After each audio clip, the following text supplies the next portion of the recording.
Destabilize. I believe we will have a useful discussion today and see you after our meeting afternoon. Thank you.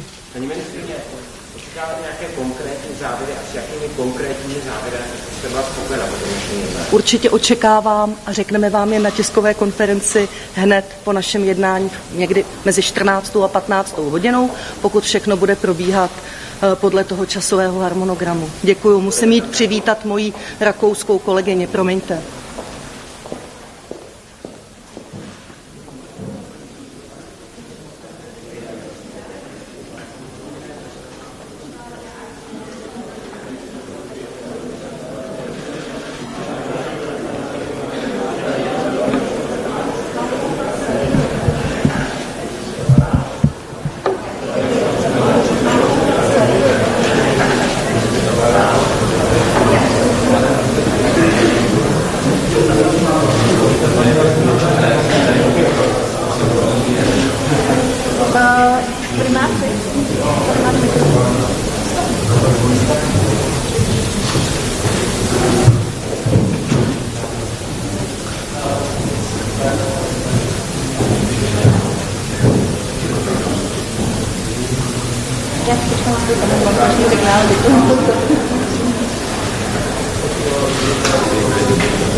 Heute diskutiert wird, sind überhaupt die Fragen, ob es eine derartige Mission geben kann. Aus unserer Sicht sind sehr viele Fragen offen. Zum einen einmal, was die Rechtsgrundlagen anbelangt, zum anderen auch aber den Umfang der Mission und den Inhalt der Mission. Das wird heute sicher diskutiert werden, sehr intensiv. Es ist ein Land im Kriegszustand, die Ukraine, es gibt Ausbildungsmissionen, Somaliland, Pakistan ist ein neutrales Land, im Land Kriegszustand überhaupt. Wie gesagt, es ist zunächst einmal die Frage zu klären, ob es überhaupt eine GSVP-Mission geben kann, weil die Status, Sie wissen, es gibt 17 Missionen, ja alle außerhalb der Europäischen Union auch nach Artikel 42.7 des Europäischen Vertrages stattgefunden haben. Das ist ja eine rechtliche Frage. Dass Österreich natürlich zusätzliche neutralitätsrechtliche Schranken hat, das steht auch außer Frage. Aber das ist erst der zweite Schritt. Aber was müsste zum Beispiel an Rahmenbedingungen bestehen, dass Österreich zugeben könnte? Na, da ist zunächst einmal die erste Frage zu klären, ob es überhaupt eine gibt. Schauen Sie, wenn wir als Beispiel hernehmen, den Westbalkan nach Ende eines Krieges. Wir haben sehr viele Kompetenzen im Minenräumbereich zum Beispiel. Das wäre etwas, das vorstellbar wäre. Aber noch einmal, wenn dann nach einem Krieg, weil da haben wir sehr genaue auch verfassungsrechtliche Vorgaben, wie Sie wissen. Der deutsche Bundeskanzler Olaf Scholz hat gestern in Prag Ideen skizziert, was zum Beispiel eine gemeinsame Überwachung angeht, ein Überwachungssystem. Könnte sich Österreich vorstellen, sich darauf zu beteiligen? Ja, das ist einer der Punkte, der aus europäischer Sicht sehr zu begrüßen ist. Es ist ja auch einer der Punkte des strategischen Kompass. Sie wissen, die Länder, die bis dato angefragt worden sind, da ist Österreich nicht dabei. Das konzentriert sich auch durchaus aus nachvollziehbaren Gründen auf den Nord- und Ostseebereich. Und auch da haben wir als neutrales Land natürlich Schranken, weil wir für unseren Luftraum selber sorgen müssen. Da ist das eine zunächst einmal notwendig, dass in Österreich auch die Hausaufgaben gemacht werden. Das heißt, so wie von uns auch verlangt und auch parteipolitisch außer Streit gestellt, das Verteidigungsbudget dementsprechend zu erhöhen. Sie haben schon angesprochen, Österreich will das Verteidigungsbudget erhöhen. Was ist denn das Datum konkret passiert seit dieser Ankündigung? Haben Sie sich schon auf bestimmte Ausrüstung, auf bestimmte Trainings, auf bestimmte neue Systeme geeinigt? Ja, selbstverständlich. Es gibt sehr genaue Streitkräfteprofile und auf denen aufbauend 3 Bereiche, in denen wir unbedingt investieren müssen. Das erste ist der Bereich der Mobilität, nicht nur zu Luft, auch zu Lande und zu Wasser. Das zweite ist der Schutz der Soldaten und die Wirkung der Soldaten. Und der dritte Bereich ist, dass wir unsere Kasernen unabhängig machen müssen von Energie. Das heißt, alles, was unter dem Stichwort Autarkie läuft. Es gibt ganz genaue Pläne. Das, was jetzt noch fehlt, ist eine abschließende Lösung. Abschließende Frage. Heute wollen Sie auch darüber debattieren oder sich austauschen, wie man den Kauf von Ausrüstung zum Beispiel bei Zielen besser abstimmen könnte. In welchem Bereich könnten Sie sich vielleicht vorstellen, gemeinsamen Kauf zu starten mit anderen Ländern? Ja, ich glaube, wichtig ist, dass das alles transparent auch abläuft und wir sehen ja, dass sehr viele ihre Verteidigungsbudgets erhöhen. Es darf nicht zu innereuropäischen Auseinandersetzungen kommen um Leistungen oder auch um das Finanzielle. Es gibt ja verschiedene Bereiche. Eines haben wir schon gezeigt mit dem Kauf unserer Government-to-Government-Geschäft mit Italien, der Leonardo AW169 Hubschrauber. Das ist ein sehr gutes Vorbild und da gibt es sicher einige Bereiche, die jetzt genau zu schauen sind. Aus unserer Sicht soll die Europäische Verteidigungsagentur eine größere Rolle spielen in der Koordinierung. Dankeschön. We ask you for a short statement in English.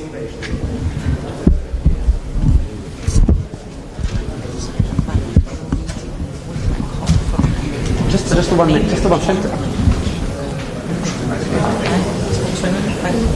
Oh, afterwards. We will make it for you, okay?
Today we will continue discussing about the situation in Ukraine. Unhappily, the situation is not better.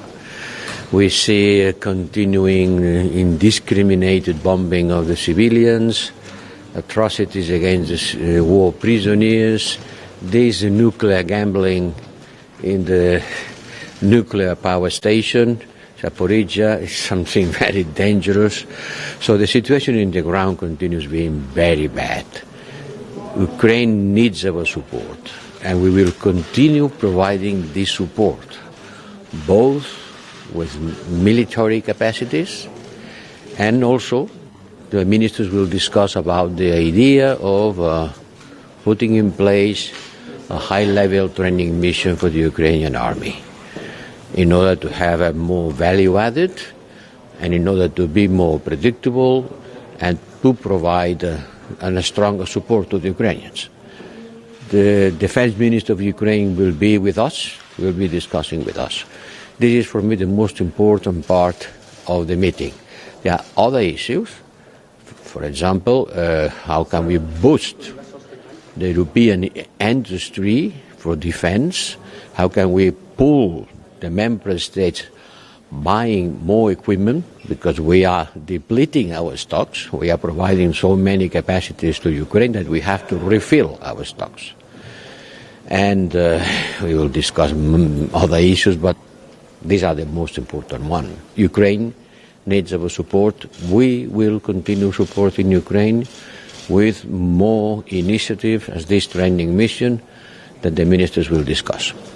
When do you hope that the mission? About the training mission to Ukraine, can you give us some details and some insights on what exactly? Well, today is, as you know, it's an informal meeting, so no decision can be taken.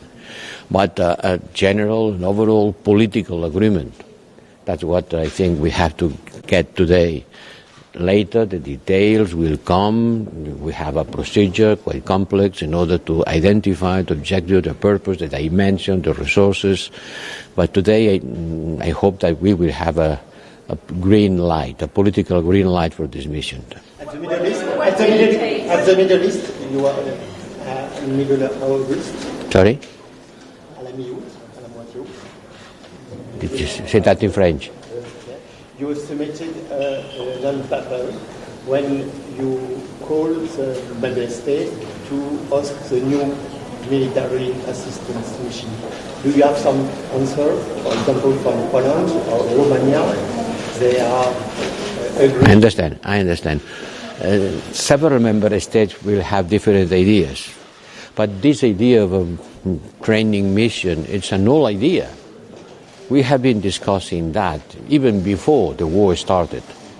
So member states put this idea on the table. So that's the moment to act. That's the moment to take decisions. What kind of training do you provide?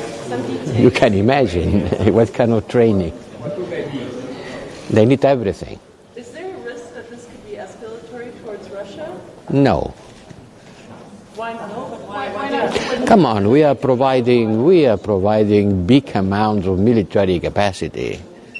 Certainly Russia will not be happy, as they are not happy with the idea that we are providing all kinds of military equipments, and we will continue providing more military equipments. How could we provide military equipments and not military training? Which are the differences between the two things? Thank you. Defense Minister, this is details, so could you give us some details about the proposal? Because so far we just know something about the training mission. We'll discuss about it. We have done a lot of training missions. Thank you. When the mission I understand you. Thank you.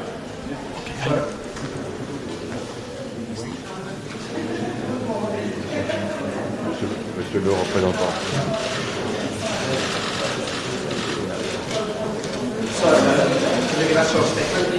Yes.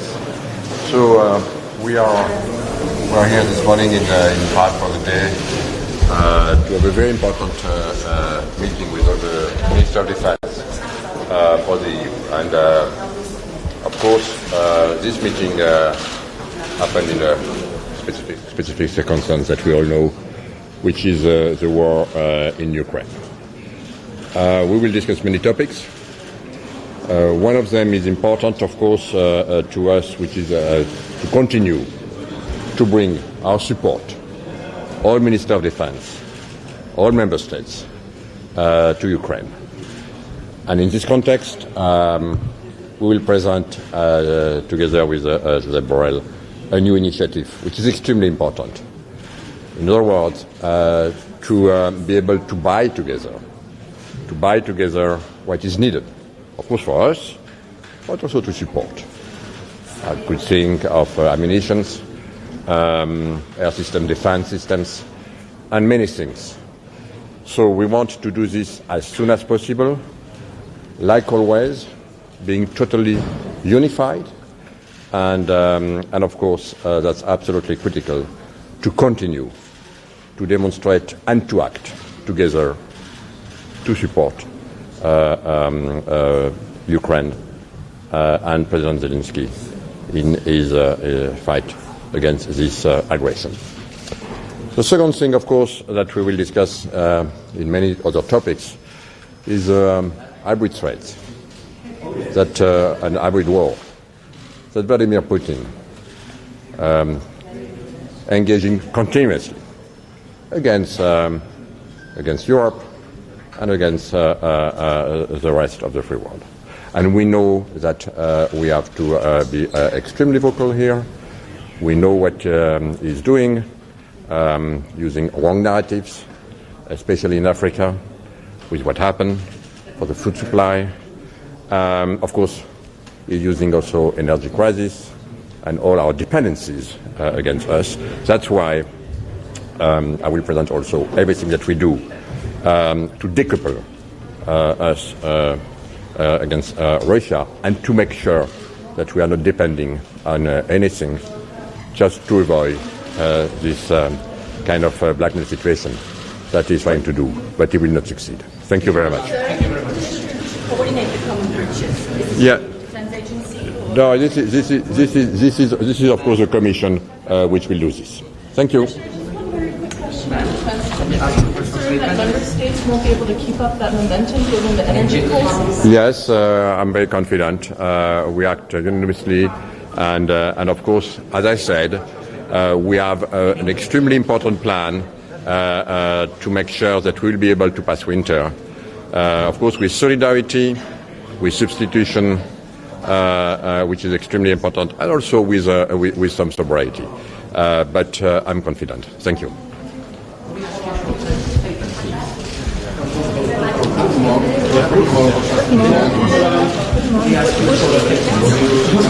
Hier? Die müssen wir mal sagen, ob ich nur gut stehe. Ja. Gut. Guten, ja. Nee, ich mache mal 2 Minuten Botschaft und dann Fragen, okay? Guten Morgen und Dobry den aus Prag. Heute beginnt oder jetzt gleich beginnt das erste informelle Treffen der EU-Verteidigungsministerinnen und Verteidigungsminister, seit Russland den schrecklichen Krieg in die Ukraine getragen hat. Es ist zugleich das erste Treffen seit der Verabschiedung des strategischen Kompasses, also des strategischen Grundlagendokuments für die Europäische Union.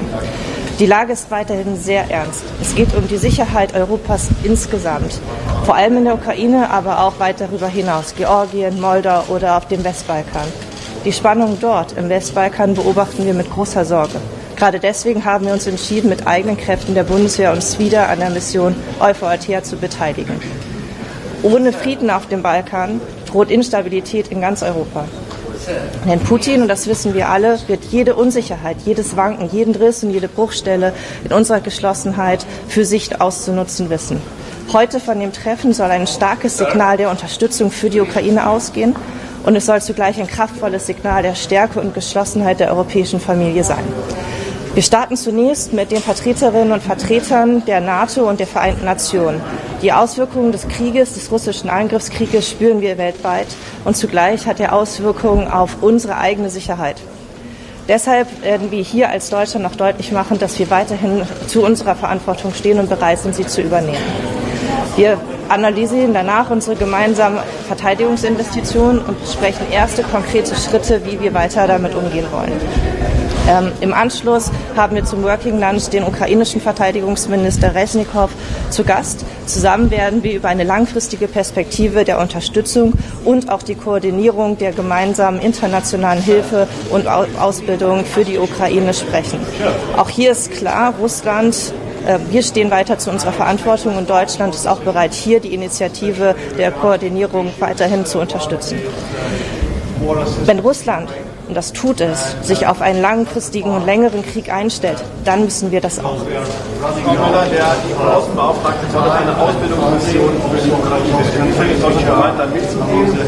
Oder wäre das ein Risiko für eine weitere Eskalation? Das würde ja auch Die Unterstützung, sowohl was Material als auch Ausbildung anbetrifft, ist vielfältig, international, europäisch. Und Deutschland trägt hier auch viel Verantwortung und hat auch hier eine große Rolle eingenommen. Wir bilden seit vielen Monaten ukrainische Soldaten auf unserem Grund und Boden aus, bei den Ausbildungseinrichtungen der Bundeswehr, aber auch der Industrie. Es ist klar, dass es eine stärkere Koordinierung der Maßnahmen, der Ausbildung, aber auch der Unterstützung allgemein braucht. Und das wird genau Gegenstand der Gespräche sein, wie diese Koordinierung ausgestaltet werden soll. First of all, what I'm waiting is a clear message that Seit einigen Monaten bilden wir aus im Bereich Luftverteidigung, aber auch im Bereich Artillerie. Das ist für uns als Deutschland ein möglicher Schwerpunkt. Wir haben hier allerdings zugleich eine Initiative und einen Vorschlag mit den Niederlanden erarbeitet, wie wir im Bereich Demining, also Minenabwehr, eine weitere Ausbildung verstärken können. Und wie der Kanzler gestern in seiner Rede gesagt hat, können wir hier eben auch einen Schwerpunkt bei unserer Aufgabe übernehmen. Deutsche und europäische Soldaten dafür in die Ukraine die Ausbildung. Das ist aus unserer Sicht ausgeschlossen.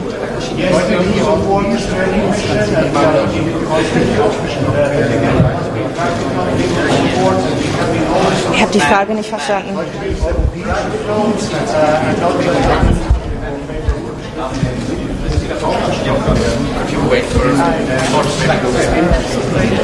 Die europäische Friedensfazilität, das sehen wir, ist ein Erfolgsmodell. Jeder 4. Euro kommt von Deutschland. Wir haben hier ganz klar Verantwortung übernommen und stehen auch zu den Versprechen. Bisher sind noch nicht alle Mittel komplett ausgeschöpft. Das ist Gegenstand der Beratung, wie wir weiter mit der Friedensfazilität und der langfristigen Unterstützung der Ukraine umgehen. Es gab gestern die Einigung zum Ringtausch. Eine Frage zum Ringtausch. Gestern die Einigung. Wann ist die Zeitung gekommen, dass Deutschland auch die Leopard-2-Panzer in die Ukraine selbst beschäftigt? Der Ringtausch oder nochmal. Gerade auch die Vereinbarung letzte Woche oder auch die Ankündigung gestern des Bundeskanzlers hat gezeigt, dass der Ringtausch funktioniert. Wir haben mit der Slowakei einen ersten Ringtausch vereinbart und auch mit Tschechien ist es auf einem guten Weg. Wir sind weiter in intensiven und guten Gesprächen mit Griechenland und es ist unser Wunsch, dass der Ringtausch weiterhin funktioniert, dass wir also Gerät für unsere Freunde und Verbündeten zur Verfügung stellen, während sie gleichzeitig älteres Gerät, was die Ukraine bereits in eigenen Beständen hatte, zur Verfügung stellen. Das ist für uns erstmal der Weg, wie wir damit umgehen. Und weiterhin stellen wir natürlich zusätzlich Material zur Verfügung, was der Ukraine unmittelbar hilft. Okay. Vielen Dank. Danke.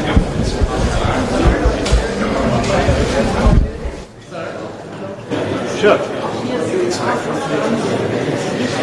I expect less talk and more decision, especially regarding two issues. One is more assistance to Ukraine, and the other part is that, we are running out of time and funding also for those countries which are among the largest supporters of Ukraine. Namely, we need to recover some of our capabilities, and we are hoping also for the common funding here. And we also hope that we can agree to go forward with kind of a common EU procurement, which would include also the military wear, because times has changed since we had the legislation of early 90s. This is totally different times. And that basically means we have to do it now. So we need to recover our military hardware and capabilities and give more support for Ukraine so that Ukraine can win. And I also hope about visas, that the larger countries will understand that there must be more restrictions on travels for Russian citizens, because there is no need to hide behind the idea that there will be a people's diplomacy and we have to open this. Just compare with, for instance, Second World War or other parts in history. We cannot simply give bonuses to people which are supporting such president as Putin. Sorry? Yes, we do support this training mission and we are ready to contribute, but again it must be practical. We will support, and we have been always supporting anything which gives a practical and not just administrative or paperwork.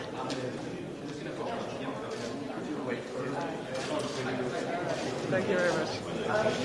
Hi, morning. I also expect we will have a good meeting, and I expect that we will show unity again vis-à-vis the war in Ukraine. So I look forward to discussing the proposals on the EU training mission, and the Netherlands will respond very favorably to it. We are already training Ukrainian soldiers in the UK and also together with Germany for a specific system, Panzerhaubitzers, and we are working with Germany on a new training on demining. So we feel this is the right step to take now. What happened to the 3 Dutch soldiers in Indiana, United States? What we know is that one of our servicemen died, 2 others were wounded. Of course, there has to be a thorough investigation of what exactly happened, so I cannot go into that, but we are deeply, deeply sorry for the family of the soldier that died. And I thanked Secretary Austin, who got in touch with me yesterday to express his regrets and his condolences. What have the local police told the Dutch government, sir? Well, there is a good contact between our military police and the local authorities. We have read things in the media, we have heard what the mayor said, but we feel it's very important to have a real thorough investigation. So we're waiting for that until we comment on what actually happened. How concerned are you about the gun violence in the U.S.? Frankly, very concerned, because we are, of course, it's our most important ally. We do many trainings of our servicemen in the United States, and we really don't expect this to happen. So it's very, very concerning for us. Gun violence, is it too much to send Dutch soldiers over to train in the U.S.? It's still too early. We, of course, have to see what the investigation is going to tell us. But in general, gun violence is something to be concerned about. Thank you.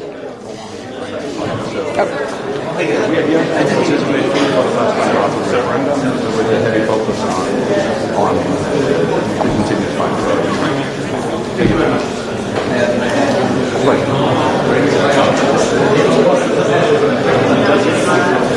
From today's meeting. Well, we are of course looking forward for the meeting. This is actually the first time that I'm here as Minister of Defense from Denmark. As you may know, we had a referendum in June where more than 66% of the Danish population actually voted yes, so that Denmark could get rid of our opt-out and be here as a full member. And then, of course, it will be interesting to follow discussions on a new European EU mission for Ukraine. We have had a conference in Copenhagen recently, together with the Brits, gathering more than 1.5 billion euros in donations for the Ukrainian fight. So we are here to participate fully for the first time after the referendum, with a heavy focus on the continuous fight for Ukraine. Thank you. Very much. Right. Great.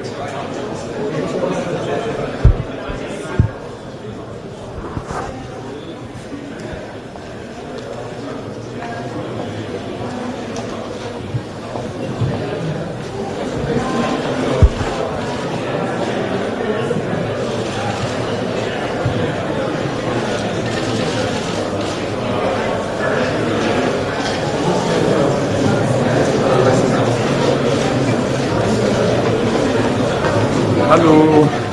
Could we? Yeah. So unfortunately, Ukraine was still dominating our agenda, and it's important that we discuss today what is the best way to have military bases quick and flexible. So now we will have a discussion about should it be coordinated by the European Union, for example, training missions, or should it be at the bilateral basis? So I think that we have to see what is the best for Ukraine, because we have to act quickly. And maybe do it on the basis of the European Union. It's not maybe the quickest way. So I'm not so convinced we should discuss this, but we should see at the end what is the best way to have Ukraine so that they can win this war.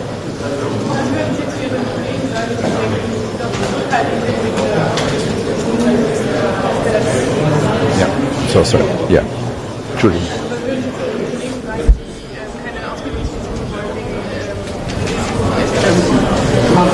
Also die Eskalation ist ja schon längstens da. Und ich glaube, es geht darum, der Ukraine möglichst schnell, effektiv zu helfen. Und zurzeit gibt es keinen anderen Weg, als die Ukraine militärisch zu stärken, weil diplomatische Debatten und Diskussionen, die können nur stattfinden, wenn auch der Wille besteht, auf der anderen Seite seriös zu diskutieren. Und den sehe ich zurzeit nicht. Also es gibt nur eins zurzeit, das ist wirklich, die Ukraine militärisch zu unterstützen. Je schneller und je besser und je stärker, desto besser für den Ausgang dieses Konflikts. Sollte denn Ihrer Meinung nach eine EU-Trainingsmission für ukrainische Soldaten? Ja, wissen Sie, das ist ja mal, muss ich mal herausstellen, ob das eigentlich das geeigneteste Mittel ist, um schnell zu helfen. Das kann sein, auf jeden Fall so die EU koordinieren, scheint mir klar. Aber vielleicht geht es schneller und flexibler auf bilateraler Ebene mit unter der Koordination der EU. Kein Problem. Das können wir ja auch heute alles diskutieren. Aber wir befinden uns ja mitten im Konflikt, mitten im Krieg. Die Ukraine hat jetzt eine Offensive gestartet. Ja gut, wir können jetzt ja nicht monatelang diskutieren, wie wir die Soldaten trainieren sollen. Das muss schnell geschehen. Schnelle Hilfe, effiziente Hilfe, das ist das Wichtigste. Ist es dafür auch vorstellbar, dass Truppen aus der Europäischen Union in die Ukraine verlegt werden, um dort auszubilden? Sehe ich als sehr kritisch, sehr skeptisch, weil ich glaube, das ist natürlich, das wäre eine Einmischung meiner Meinung nach. Aber es gibt andere Möglichkeiten. Es gibt die Briten, die Amerikaner machen das ja auch, die trainieren die Soldaten in den Grenzländern oder sogar in den USA oder in Großbritannien. Es gibt andere Möglichkeiten. Es muss nur schnell geschehen, das ist das Wichtigste. Ja.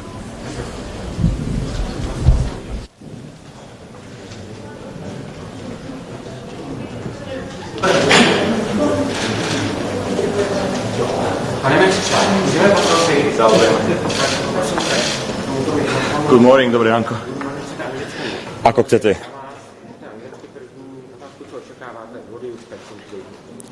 Obviously, number one priority for discussion would be situation in Ukraine, ongoing counterattack that we can now see in certain parts of Ukraine, and we're here to discuss what options we have to support Ukrainians and to let's say speed up the process of getting back the territory of Ukraine where it should be, in Ukrainian hands. I'm here also to propose to my colleagues from European Union various options how to backfill Slovak armed forces with the other equipment that we're ready to send to Ukraine, including MiG-29, for example. Hodně se mluví o tréninkové misi Evropské unie, která by měla pomáhat Ukrajině, a taky o tom, že unijní státy už musí vlastně doplňovat tu výzbroj, kterou poskytují Ukrajině. Co v tomto směru chcete prosazovat a můžete být Slovensku? Áno, tréningová misia pre ukrajinské ozbrojené síly je veľmi dôležitá. My sme patrili spoločne s Českou republikou a niekoľkými ďalšími krajinami k tým krajinám, ktoré už v minulosti pred rokom navrhovali túto tréningovú misiu, vtedy to nebolo schválené. Dnes sa dostávame pravdepodobne do situácie, že to schválené bude. A patríme tiež tým krajinám, ktoré budú navrhovať možnosť výcviku aj na našom území, respektíve spoločne s našimi spôsobilosťami a s našimi výcvikármi na území iných krajín podľa typu výcviku. Verím tomu, že sa nám podarí nájsť nejaké riešenie. Zároveň budeme opäť ponúkať rôzny materiál.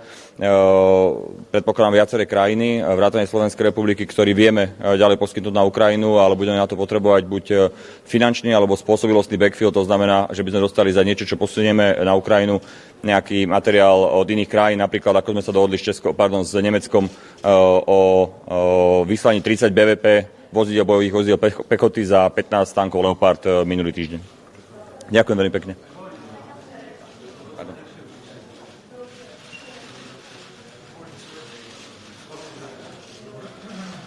Morning, everybody. Hi. Well, I think, as you would expect, it'll be dominated by continued Russian aggression in Ukraine, and so I think defence ministers and later on today foreign ministers. I happen to be both from an Irish perspective. But the focus will be on what we can do more to help Ukraine, both militarily and politically, and of course to raise the cost for Russia for continuing this aggression. I think a a big focus, perhaps today and tomorrow, will be on the potential for a CSDP mission that certainly Ireland is supportive of in principle, and we have to talk about the detail of that. How do you see that playing out? Minister, how do you see that playing out, the training mission? Yeah, I mean, I think that's one of the practical things that we can discuss today and tomorrow, how that might work, what countries may potentially host training. Of course, a number of European countries are already hosting training facilitation for Ukrainians, but I think it would be good to put that on a more structured basis and to ensure that the EU collectively is doing that in a structured and organised way that can last for some time. So I think what's likely to happen today and tomorrow is, I hope, to give the EU effectively an instruction now to put an actual proposal together that we can make a decision on in the next couple of months. Can I ask you the foreign ministers on the Greek version? How do you feel about that in general? Yeah, no. So I mean, I can understand that a number of countries obviously want to raise this issue tomorrow and this evening in order again to raise the cost of what Russia is doing for Russians. Ireland is in an unusual space in this area because we're not part of the Schengen area. We already have quite a strict regime in terms of the facilitation of visas coming from Russia. We don't have a visa facilitation system like they have across Schengen. So we're in a slightly different category already. And of course we have a common travel area with the UK. So on issues like this we'd need to speak to the UK as well. But certainly we can be part of this discussion. Thanks very much. Thank you. Thank you, sir. A short statement.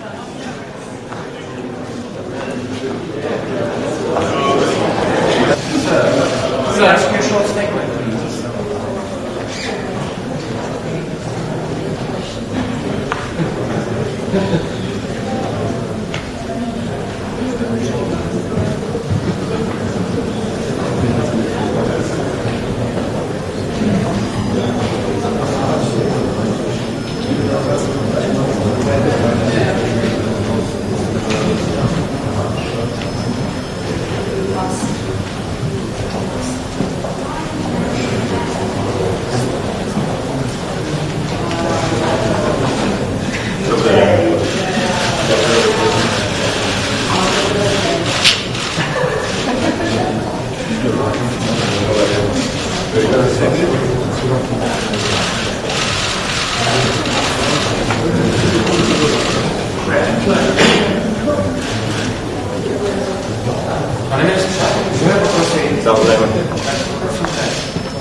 Good morning, dobrý ráno.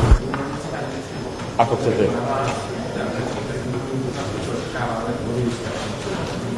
Obviously, number one priority for discussion would be situation in Ukraine, ongoing counterattack that we can now see in certain parts of Ukraine, and we're here to discuss what options we have to support Ukrainians and to let's say speed up the process of getting back the territory of Ukraine where it should be, in Ukrainian hands. I'm here also to propose to my colleagues from European Union various options how to backfill Slovak armed forces with the other equipment that we're ready to send to Ukraine, including nuclear arms.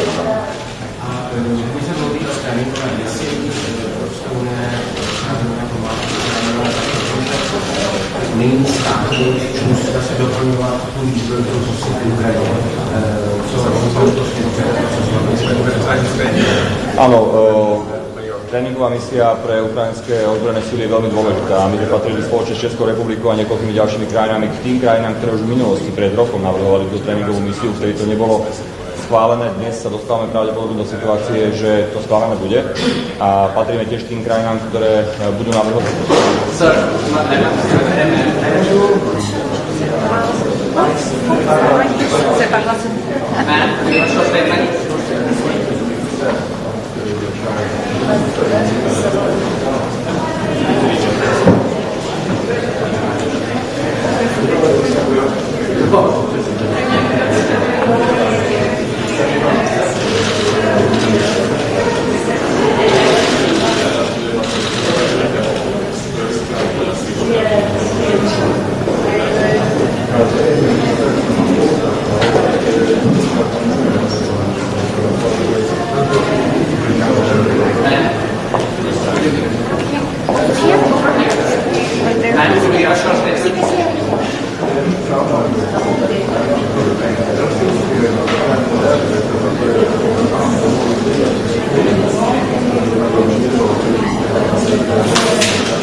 Dzień dobry. Yeah, I think that's one of the...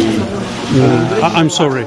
I will be ready to discuss with you after this meeting. It can be in English, but after the meeting, please. All right? So, thank you. Training facilitation for Ukrainians, but I think it would be good to put that on a more structured basis and to ensure that the EU collectively is doing that in a structured and organised way that can last for some time. So I think what's likely to happen today and tomorrow is, I hope, to give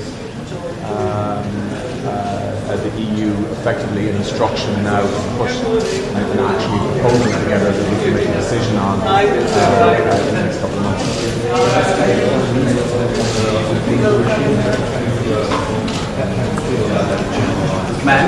Yeah, no. So I mean, I can understand that a number of countries obviously want to raise this issue tomorrow and this evening in order again to raise the cost of what Russia is doing for Russians. Ireland is in an unusual space in this area because we're not part of the Schengen area.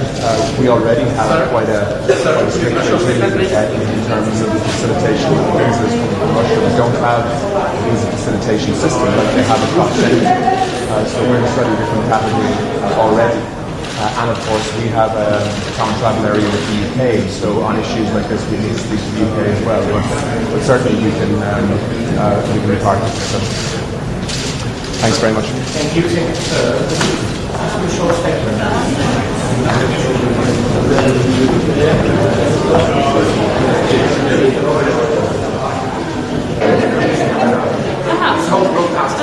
Okay. Yep.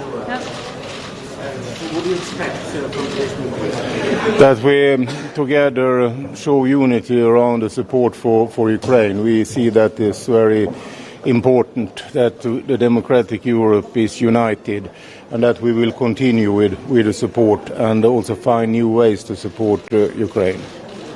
Thank you. We can have military training together. That's an example.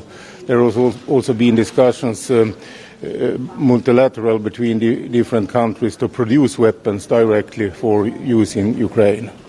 The process for being accepted to become a NATO member in each member country, the speed of this process, what are your thoughts? Are you comfortable with how it's going so far? We want to be member of NATO and Finland want to be member of NATO as soon as possible. So many parliaments that have ratified our application and now when the parliaments open after the summer, I think we will have more parliaments that ratify. So I am positive to this and I hope it will go very fast. And that is also in NATO's interest.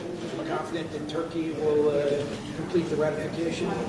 Yeah, it's also, we want to be member of NATO and I think NATO wants us to be member and I think that this is a question also that will be handled inside NATO. It will be a stronger alliance if Finland and Sweden are member. No, it's enough.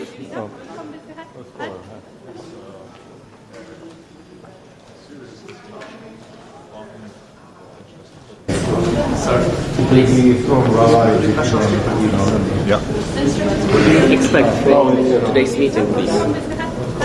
Yes, a serious discussion upon the unjustified war from Russia on Ukraine and European solution to this crisis. So, what are the main goals of today's meeting? Would you expect that will be the outcome? Well, a big issue is options of the European Union to further react to the Ukrainian war. And another issue is to strengthen our undertakings for filling capacity gaps. We have lots of military capacities within the European Union, but we have to harmonize the efforts. We have to have more money to make it cheaper, and we have to harmonize how to spend the budget in order not to duplicate our intents. Thank you very much. Thank you. Just a few more questions. On the EU training mission, are you concerned that this could at all be as What do you contrary expect towards from Russia? today's meetings?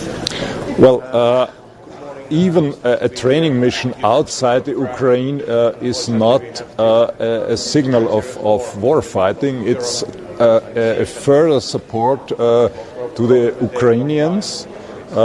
And as you know, we do a lot as Europeans. And the training mission would help European armed forces to be fit for fight against this unjustified enemy. Well, you've seen some action in recent days from Ukraine. It seems to be they're trying to launch a counteroffensive. What are you seeing and what do you expect on that front? Will they be successful? What I see now is a war of attrition. Both sides are more or less not moving a lot during the last weeks. There are some smaller counterattacks from the Ukrainian side, and success of these operations will depend on the support of the Western nations given to the Ukraine. Well, how long can the West maintain that support given that weapon stocks are being depleted? Well, I think Europe and also yes, in a broader context with the US and UK is a very powerful community, and it's a value-based community. And if there is a political will, we can endure for a long time with this support. But we have to explain it to the public that it's necessary. Well, I'm just thinking of this Wall Street Journal report that came out last night saying that even some U.S. ammunition is being depleted. So I guess the question is, even on the military support, even U.S. and U.K. allies, is there concern that they'll be able to maintain that momentum for Ukraine? Of course, yeah. I think each support, be it armament or ammunition, is strengthening the Ukraine ability to defend their country. Eine Frage auf Deutsch stellen kurz. Bitte. Wie sehe eine mögliche Trainingsmission für die Ukraine seitens der Europäer aus? Was könnten wir denn konkret tun? Wo würde das stattfinden etc.?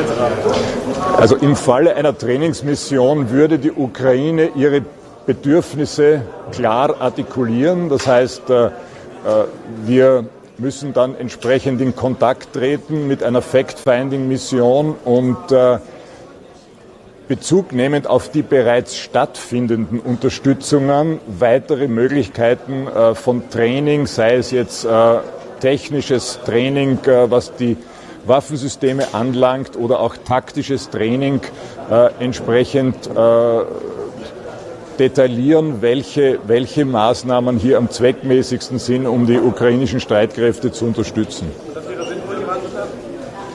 Das wäre absolut sinnvoll. Die Voraussetzung ist allerdings ein gemeinsamer politischer Wille und die richtigen Trainingsmaßnahmen entsprechend herauszufiltern. Wo wäre denn der Mehrwert, wenn es eine europäische Mission ist, im Unterschied zu den vielen nationalen Ausbildungsmissionen? Ja, es geht sicher darum, keine Duplizierung von Maßnahmen zu erzeugen, sondern jene Trainingsmaßnahmen zu fördern für die Ukraine, die eben auf bilateraler Basis noch nicht abgedeckt werden.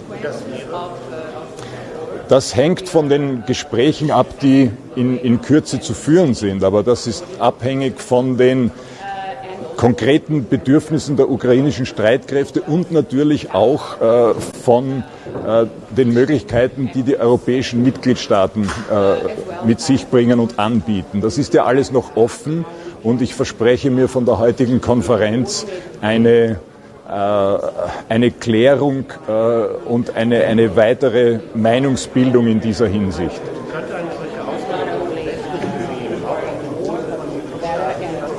Ja, das ist eine juristische Frage, die derzeit intensiv diskutiert wird. Es scheint so zu sein, dass es im Rahmen des EU-Vertrages Möglichkeiten gibt, auch auf europäischem Boden eine solche Unterstützungs- und Trainingsmission zu etablieren. Danke sehr.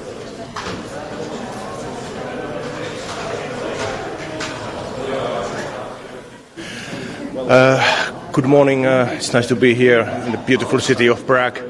Unfortunately, we have still a very serious war in the middle of Europe, and it seems that it most probably will take a long time until it's over. I'm very sad of this, but we have to find ways to support Ukraine. We have to show clear and strong support to Ukraine, and also find new and innovative ways how to support Ukraine, and new training mission of European Union might be one way forward, and this is one important topic today, so I'm looking forward for the... Sorry. I have a positive attitude to this, but of course we have to know more about the facts, but I think we should find new and innovative ways, and this might be one. Sorry? It's too early to say that. We are participating in the UK-led training mission already, but we are open for discussions on this topic. Thank you.